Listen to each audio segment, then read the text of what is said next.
గుంటూరు నుండి సావిత్రి గారు పంపించారు. సంతానం లేనివారు అంత్యకాలంలో చేయవలసిన కర్మలేంటి తెలియచేయండి అంటున్నారు. సంతానం లేనటువంటి వారు అంత్యకాలంలో చేయవలసిన కర్మలలో సప్త సంతానాలు ఉన్నవి.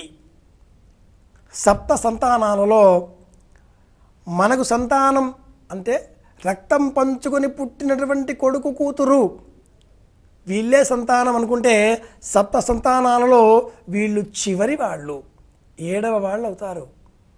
మొదటి సంతానం అనాథ శరణాలయం, 2వ సంతానం ఆసుపత్రి, 3వ సంతానం ఉత్తమ గ్రంథం రాయడం, 4వ సంతానం గ్రంథం రాసేటటువంటి వారికి ధన సహాయం చేసి పోషించడం, 5వ సంతానం ఏదైనా ఒక చోట ప్రత్యేకంగా ఉచితంగా భోజనం లభించే విధంగా సత్రం ఏర్పాటు చేయడం, 6వ సంతానం తోట వనం వృద్ధి చెందించడం. ఇలా 7వది సొంతంగా మనం పొందిన సంతానం అవుతుంది. సప్త సంతానాలలో సంతానం లేనటువంటి వారు అంటూ ప్రపంచంలో ఎవరూ ఉండరు.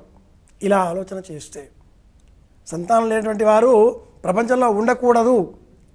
స్వంతంగా రక్తం పంచుకొని కడుపు చించుకొని పుట్టినటువంటి కూతురు కొడుకు మాత్రమే సంతానం అనుకుంటే ఇది అర్థరహితం. పుత్రులు పుట్టరటంచు ఏర్తులు అవివేకులు జీవన భ్రాంతులై అంటూ కాళహస్తీశ్వర శతకంలో ధూర్చిటి మహాకవి సంతానం కావాలి, కొడుకులు కావాలి అనే మూర్ఖత్వంతో ఉండే వాళ్ళని తిట్టిపోస్తాడు. నిజానికి కూతురైనా కొడుకైనా సమానమే. వీళ్ళు లేరండి, పుట్టలేదు, అది మన దురదృష్టంగా భావన చేయకూడదు. ఇంతకంటే శ్రేష్టంగా 6 సంతానాలు ఉన్నవి. మీరన్నట్లుగా సంతానం లేని వాళ్ళు ఏం చెయ్యాలి అంటే అనాథ శరణాలయం, దీని బాగోగులు చూడవచ్చు, ఆసుపత్రి కట్టించవచ్చు. 6వ సంతానం అన్నట్టు చెప్పడం మరిచాను, అది చెరువు కట్టించవచ్చు. పుస్తకం రాసేవారికి ధన సహాయం చేయవచ్చు, వారు ఒక పుస్తకం వ్రాయవచ్చు. ఇవన్నీ కూడా సప్త సంతానాలే. పోతన్న గారు తన కావ్యాన్ని వ్రాసి ఈ కావ్యము నేను కన్న కుమార్తె అంటాడు. ఈ కావ్యము ఈ భాగవతము కూడలకిచ్చి ఆ పడుపు కూడు భుజించుట కన్నా సత్కవులు హాలికులైన నేమి అంటాడు. నేను రాసిన ఈ కావ్య కన్యకను నా కుమార్తె, ఈ పుస్తకం ఎవడికి ఇస్తానా, రాముడికి ఇస్తాను అంటాడు. ఈ ఉదాహరణ చాలదు, మంచి పుస్తకం రాయడం కూడా కుమార్తెతో సమానం. కనుక సంతానం లేనటువంటి వాళ్ళు అనాథ శరణాలయం స్వీకరించండి, బాధ్యత. సత్రం కట్టండి, ఆసుపత్రి నిర్మించండి, చెరువులు నిర్మించండి, పుస్తకం రాయండి, పుస్తకం రాసేవారికి ధన సహాయం చేయండి.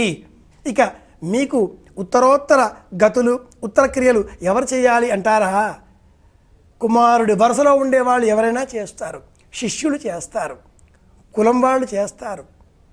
లేదు బాంధవులు మిత్రులు ఎవరు చేసినా కూడా ఈ 6 సంతానాలు ఉన్నాయి కాబట్టి మనకు తప్పక ఉత్తమ లోకాలు సంప్రాప్తిస్తాయి.